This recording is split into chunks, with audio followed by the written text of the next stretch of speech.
Hello, I wanted to chat about creativity and reclaiming our creative power in an attention economy. What does that even mean? What does that even mean?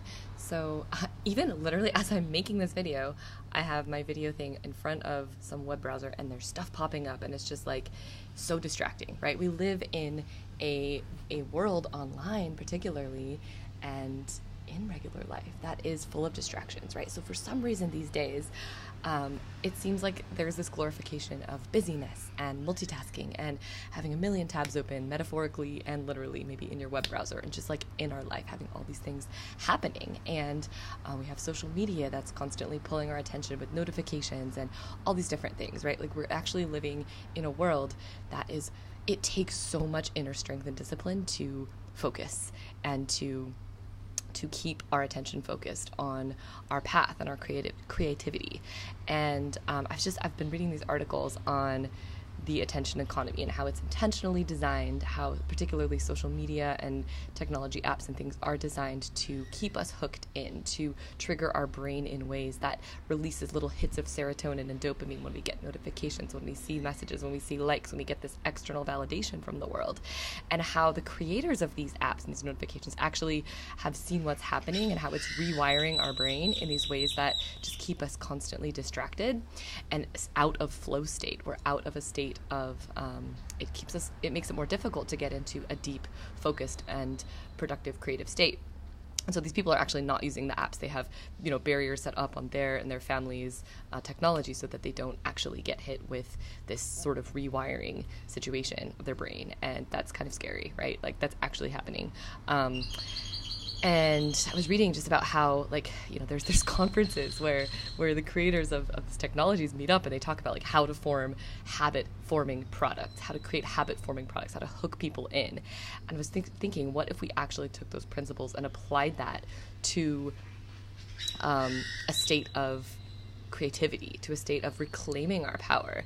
Because what's really happening in this attention economy is we are in reactive mode. We are reacting to the world. We turn on our phones, we get a hit of dopamine. Where we open our email, we get, I think I read somewhere someone said an email inbox is just an organized list of other people's agendas for you. And it's kind of true, right? And it's fine. And I'm not saying that we're not going to be using technology. Of course we are. It's a source of freedom for many of us with work. I mean, I'm able to work online and live wherever I want, which I'm so grateful for. And at the same time, it takes an extra layer of self-discipline and commitment and blocking out times and having space for just myself and my intuition and my creativity to come forth. Because the ideas that come from me, they're not going to be as strong when I'm constantly being hit with other people's ideas. And a lot of times it's just like a lot of other people's bullshit. And I'm not talking about friends that are messaging me. I'm talking about, like, advertisements and things that I don't really, when your phone listens to what you talk about and then it gives you a thing and you're like, oh, what's that? Like, it literally is listening. We all know, right? Because it's showing you the same thing that you just talked about. But the point being, hold on, I just had something I wanted to say about this. Yes.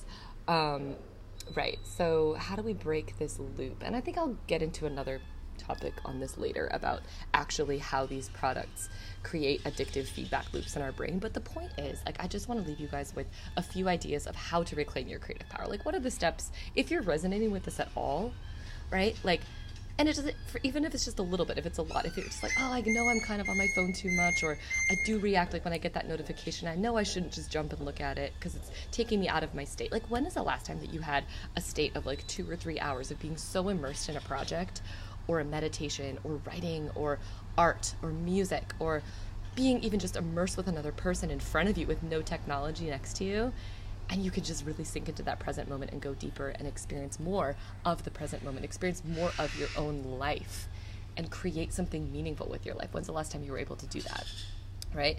If you start to reclaim your power, that can look like setting up the first hour or two of your day just for you, and that means no technology. So the first tip I always tell people is keep your phone on plane mode all night and do not turn it on first thing in the morning. Way too many of us are opening our phones first thing in the morning, and it is the number one habit. That habit itself is, I believe, the number one, downward facing catalyst or whatever that I'm trying to say. Like, do you know what I mean? It's if you can keep your phone off plane mode for the first hour or two of your day, I don't even care yet if you don't have perfect rituals set up, if you're not even meditating or practicing yoga or journaling. Like, even if you just keep your phone off the first hour or two of the day and like sit with your own thoughts and do some sort of self-reflection and positive preparation for the day ahead, like, you will already have a 100% better day. And that's a completely made up statistic, I don't know, but you're going to be on a different track. And if you build that in for a week, like, I'm telling you, if you just try one thing from this video, keep your phone on plane mode, let's just say the first hour that you're awake in the morning. If you're already doing that, great, but I bet you're not. Like, maybe that's bold of me to say, but